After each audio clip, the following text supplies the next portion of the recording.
Welcome back into the Sports Source. This segment of our program brought to you by Tennova Healthcare. And I got a nice note this week from a local man who watches our show.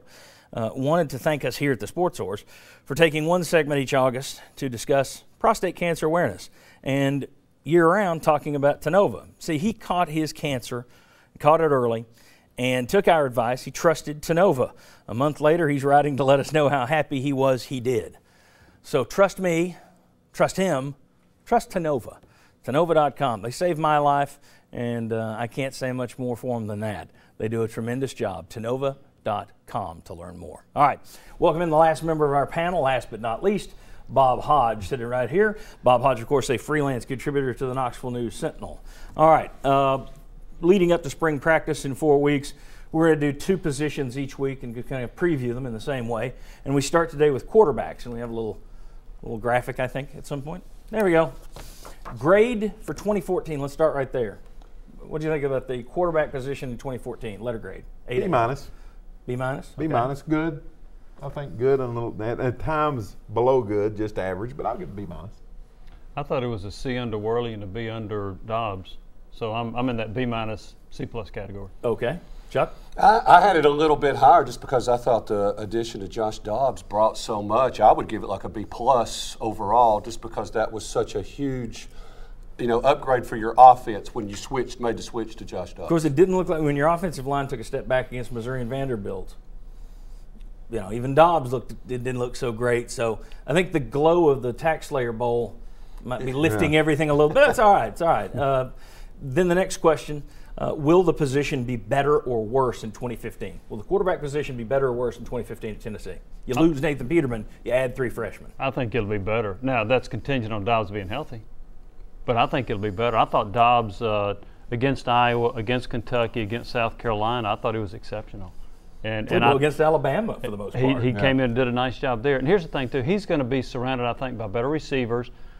I don't know how much better the offensive line is going to be. Should be somewhat better. You would think so. But I think the receivers will be better. I think he's going to be really good. I think he's going to be one of the 3 best quarterbacks in the SEC. So I think the position is going to be better. I'm going to go that the position is going to be better even if Dobbs gets hurt. Well, hold off on that. That'll be our next question. Okay. Then I will shut up. I'll lead with you in the next one, the big one. I think you had a really good recruiting year at that position, and you've got a good mix of players that either fit your system and also more of a kind of a drop-back passer. It's going to be interesting to see who does kind of emerge from that group. You do have multiple options. Dormady expected to be more of the pocket passer. Jennings, of course, more of he's raw. And then you've got Sharon Jones, who is more of the prototypical runner of this kind of offense behind those guys. So that brings us to the big question. There we go. Big question for this position. Will the Vols find a quality backup? When Worley went down, Dobbs came in. He was a good successor this year. All right. Now your backups. Nathan Peterman's at Pittsburgh. What's happening with your 3 guys behind you, Bob? And my point why it would be better, I think Dobbs will be better, which elevates the position. And nothing against Nathan Peterman. I mean, everybody says he's a great guy. Great in practice, but too. He had 3 opportunities at Tennessee, and all 3 of them were horrible when the game mattered. The start of the Alabama game, he wasn't good. When he came in for Worley against Georgia, and, of course, the start he had at Florida. So I think, and I'm not really counting Jennings as being in the mix for the backup. I think it's going to be Jones or Dormady. And I think either one of them can go out and do at least what Peterman did because Peterman set the bar pretty low. So I think you're going to be better off overall. Okay, and you will find a backup plan then. Yeah, I think you will. Yeah. Okay, backup plan? I think that Dormady is going to probably be the guy, and in part because he's going through the spring.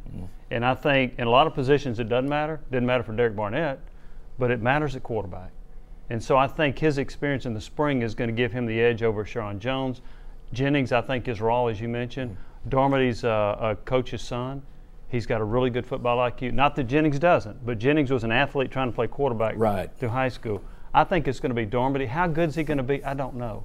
But I think he's the guy most likely to be the number 1. Can he be worse than Peterman? No, but a year ago, a little different from you. You went from Worley to Dobbs. Yeah. Well, so I thought last year the position was better from that standpoint as far as depth. Your top 2 than it was would be better this than year. it would be this Right. year. Yeah, but I think first they went from Worley to Peterman, though.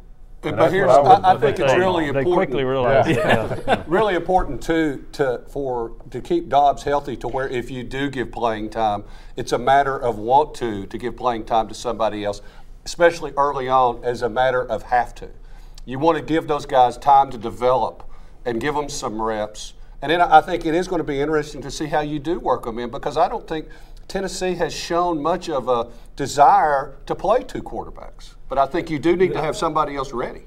Go ahead, Jim. I was going to say, to Chuck's point, if I'm Tennessee, how many times has Tennessee had a quarterback start every game of the year in the last 5, 6, 7 years? And that's a lot, yeah. I am going to try to work somebody in and give them some experience as much as I can, just in case Dobbs does get hurt. One thing that we haven't touched on that's not on part of that big question, but the last couple of years, I mean, you saw Mike Bajakian's quarterbacks. Worley got better from year 1 to year 2. Dobbs, better from year 1 to year 2. Mike DeBoard, now handling quarterback. You have other people over there working with quarterbacks as well. But DeBoard, that's his bailiwick. You know, that's his control. The offensive coordinator. You have to wonder how they're going to progress. You know, the thinking is from Butch Jones, and the hope is, for his sake, that DeBoard is so familiar, he just drops right in, you never miss a beat. And that's the spin that's already coming out of there. Whether or not that's true remains to be seen. I think that's a big part of it. How these guys are going to take to DeBoard, and how well is he going to develop them? Because we haven't seen that. Well, I mean, that's a big question mark. But I once again, and people can say, you're just being a homer.